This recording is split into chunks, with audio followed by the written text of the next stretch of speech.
GSR and the APR to improve academic standards. But the key for the NCAA to be effective using the GSR and the APR, they must have some way to enforce their penalties on schools that do not meet the standards.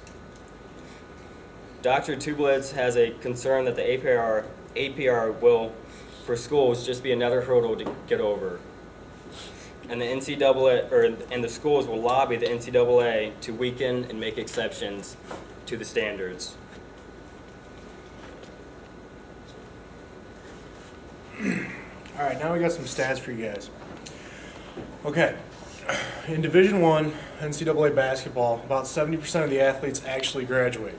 I know it's kind of hard to believe. You guys think we've been talking about all these numbers and everything.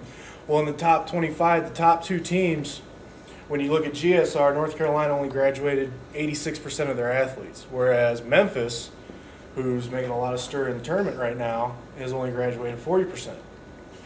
You go over to the APR, which is now the more current, more up-to-date, more what everybody looks at, and North Carolina scored well above the magical mark, whereas Memphis scored underneath. So now, technically, they should be penalized. So now we look at, okay, well, what teams are going to end up prevailing from this? And it's going to force all the schools, instead of just focusing on athletics, which seem to be, common. Ohio State, Michigan, all they're focused on is athletics. There's academics, but when you're recruited because you're a football player, you're a basketball player, you're a baseball player. You're a piece of meat, which kind of leads me into my next thing. 3% of high school athletes, in this case, this example, it was basketball, actually make it in the Division I college athletics. Of that, only 3% of those guys actually make it to the pros.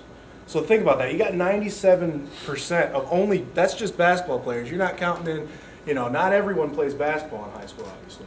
So everyone's left unaccounted. All these other guys are left unaccounted.